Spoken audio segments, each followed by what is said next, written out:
नमस्कार दोस्तों, मैं असीम आकाश। मैं एक ई-कॉमर्स कंसल्टेंट हूँ और पिछले 7 साल से मैं बिग फैक्शन के साथ काम कर रहा हूँ। आज जिस टॉपिक पे हम लोग बात करने वाले हैं वो मेनली कैसे एक बिज़नेस स्टार्ट करें 50,000 से 1 लाख रुपए से। और हमारे टारगेट ऑडियंस जो होने चाहिए वो मेनली हाउसवाइफ्स हो सकती हैं, कुछ स्टूडेंट्स हो सकते हैं 18 साल से ऊपर के, और या फिर कुछ बिज़नेस प्रोफेशनल्स हो सकते हैं जो कि एक सेकेंडरी इनकम भी जनरेट करना चाहते हैं अपने जॉब के साथ।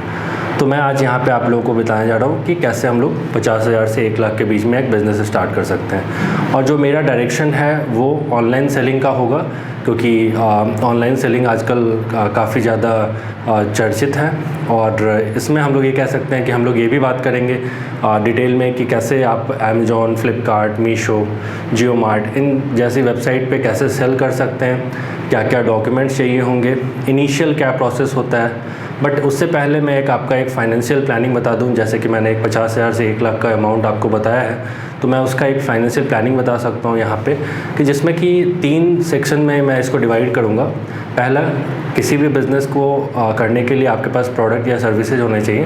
हम लोग यहाँ प्रोडक्ट के बारे में बात करने वाले हैं। तो पहला होगा प्रोडक्ट, कि हमें कितने का स्टॉक के लिए पैसा कितना रखना चाहिए हमें। दूसरा, कुछ डॉक्यूमेंटेशन होता है उसके लिए कितना पैसा रखना चाहिए। एंड तीसरा, कुछ सर्विसेज आपको ऑप्ट करनी पड़ेंगी उसके लिए कितना पैसा रखना है। तो ये 3 चीज़ अगर आप फाइनेंशियल प्लानिंग में इनिशियली इन्वॉल्व करें तो डेफिनेटली आप बिज़नेस स्टार्ट कर सकते हैं ऑनलाइन का।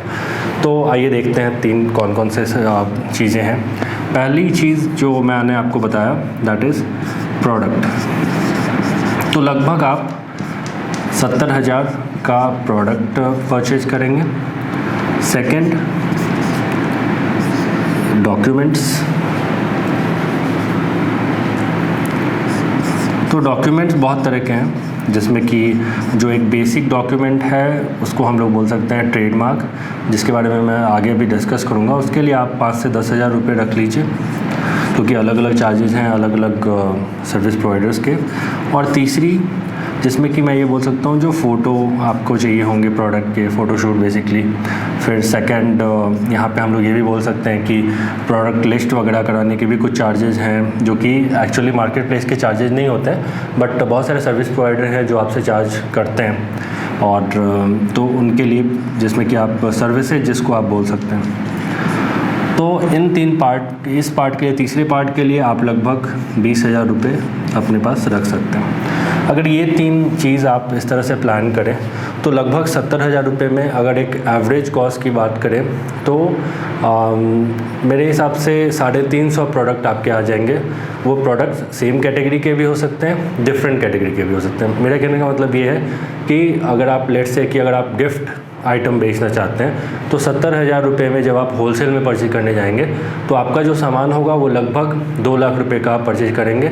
इट मीन्स लाइक 70,000 हमने इन्वेस्ट किया और उसको हम लोग 2 लाख में तक में बेच सकते हैं। तो ये एक इन्वेस्टमेंट स्ट्रैटेजी है जो कि आप प्रोडक्ट पे कर सकते हैं गिफ्ट आइटम्स के लिए, जो कि बहुत ज़्यादा फ्रीक्वेंटली अभी ग्रो कर रहा है इंडिया में। Because birthday celebrations, anniversary celebrations, इन सब तरीके की जो बेसिकली हम लोग जो इनको मनाते हैं तो उसमें काफ़ी गिफ्ट एक्सचेंज भी होता है। तो उस पर हम लोग 70,000 से बहुत ज़्यादा परचेज कर सकते हैं। दूसरा, डॉक्यूमेंट।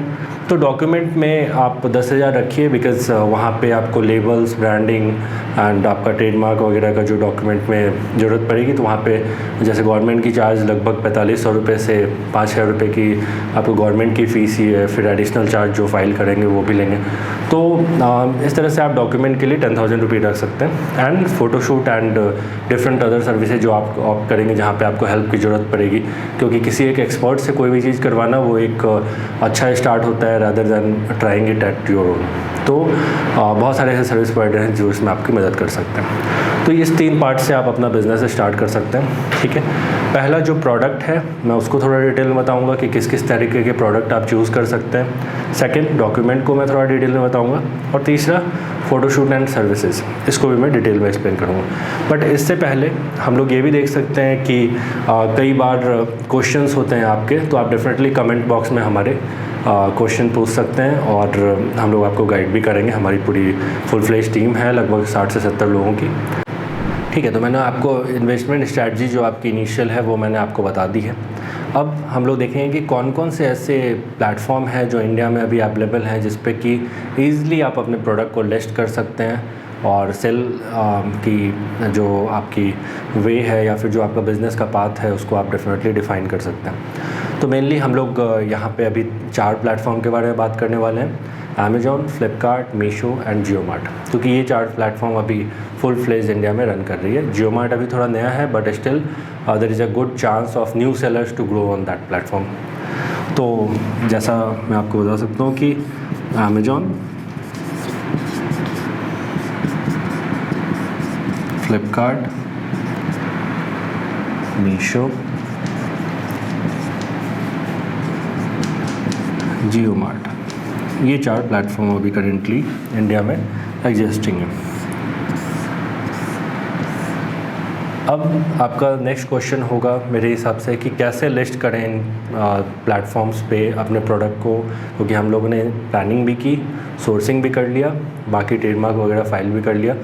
तो जब आप फ्लिपकार्ट या अमेज़ॉन पे लिस्ट करने जाएंगे तो कुछ बेसिक स्टेप्स होते हैं जो आपके फॉलो करने होते हैं। तो डॉक्यूमेंट्स रिक्वायर्ड का जो सेक्शन है डिफरेंट मार्केट प्लेसेस के हिसाब से, वो हमारे डिस्क्रिप्शन में आपको मिल जाएगा, वहाँ से जाके आप दे सकते हैं। मैं उसको स्किप कर रहा हूँ बिकॉज़ वो एक लेंदी प्रोसीजर हो जाएगा अभी समझाने के लिए। और नेक्स्ट जो हम लोग अभी डिस्कस करने वाले हैं वो स्टेप्स डिस्कस करने वाले हैं कि कौन कौन से स्टेप में आपके जो प्रोडक्ट्स हैं वो लाइव हो जाएंगे और अमेज़ॉन और बाकी मार्केट प्लेसेस पे दिखने लगेंगे। तो अमेज़ॉन का जो इनिशियल स्टेप है that is the launch process. Same goes for Flipkart, Meesho, Jio mart. तो आप लॉन्च करेंगे, देन अप्रूवल होगा, बिकॉज़ यहाँ पे अब मार्केट प्लेसेस को गवर्नमेंट ऑफ इंडिया ने काफ़ी रिस्ट्रिक्ट किया है, या फिर आप बोल सकते हैं कि ऐसा काफ़ी लगाम लगाया है जिससे कि मार्केट प्लेसेस भी अब बाध्य हैं अपने अपने डॉक्यूमेंट कलेक्ट करने के लिए, डिफरेंट डॉक्यूमेंट कलेक्ट करने के लिए और क्वालिटी सेलर्स को लॉन्च करने के लिए।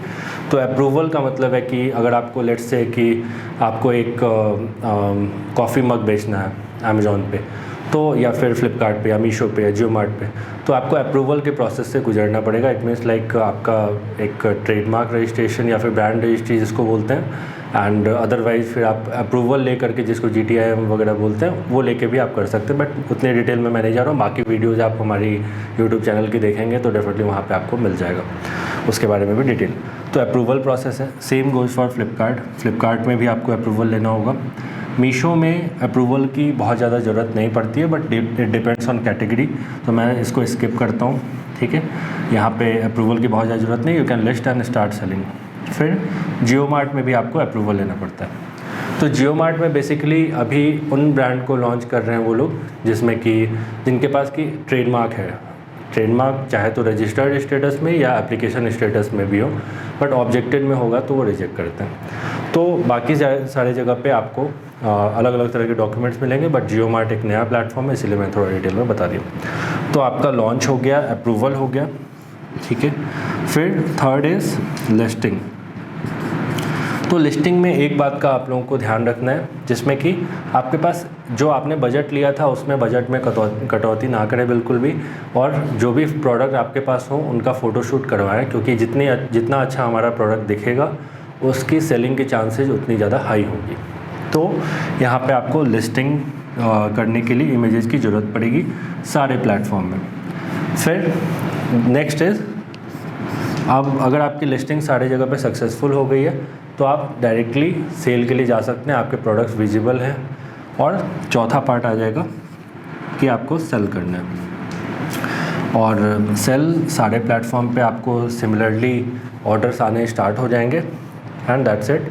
और यहाँ पे जब भी आपको एक बार ऑर्डर रिसीव हुए तो कुछ फॉर्मेलिटीज़ हैं, जैसे कि आपको लेबल डाउनलोड करना पड़ता है, प्रोडक्ट की जो पैकेजिंग होती है वो डिफरेंट मार्केट प्लेसेस की अपनी अपनी टेप और पैकेजिंग है, तो उसको यूज़ करना पड़ेगा। अगर लेट्स से कि अमेज़ॉन से ऑर्डर आया तो आपको अमेज़ॉन का पैकेट यूज़ करना है, फ्लिपकार्ट से आया तो फ्लिपकार्ट का, मीशो से आया तो मीशो का, और जियो मार्ट से आया तो जियो मार्ट का। बट हाँ, अगर आप नए सेलर हैं इन सारे प्लेटफॉर्म पे, तो आपको कुछ दिनों की छूट मिलती है, या फिर आप ऐसा कह सकते हैं कि पहले 10 ऑर्डर आप किसी भी पैकेजिंग में डिस्पैच कर सकते हैं, बट ऐसे होना चाहिए जो कि सही से कस्टमर को मिल जाए, डैमेज ना हो किसी भी केस में। तो मुझे लगता है कि मैंने एक जो आपको बिज़नेस बताया है, तो अब आप ये भी पूछ सकते हैं कि अगर मैं 1 लाख इन्वेस्ट करूँगा या फिर करूँगी तो मुझे कितना प्रॉफिट होगा। तो मेरे हिसाब से अगर हमारा 70,000 का प्रोडक्ट है जिसको कि हम, या फिर 1 लाख का हमने इन्वेस्टमेंट किया है, तो आपको ये नेक्स्ट मंथ में जो रोटेट हो करके एटलीस्ट कुछ नहीं तो 1.5 लाख रुपए आपके अकाउंट में वापस आएगा। हाँ, लेकिन उसमें आपको जीएसटी भी पे करना पड़ेगा, और जीएसटी इन सारे प्लेटफॉर्म्स पे मैंडेटरी है। सो बिना जीएसटी के, इसीलिए मैंने जो आपका डॉक्यूमेंटेशन वाला सेक्शन था वहाँ पे 5 से 10,000 लिखा है, trademark, GST and other document जो भी आपको रिक्वायर्ड होंगे उनके लिए। तो हाँ, अगर आप 1 लाख इन्वेस्ट करते हैं तो डेफिनेटली 1.5 लाख तक का आपका सेल जनरेट होने का मैक्सिमम चांसेस है, if we go with the proper guidance and direction. और गाइडेंस के लिए आप हमारी टीम से, बिग फैक्शन से कांटेक्ट कर सकते हैं। और happy selling. Thank you everyone.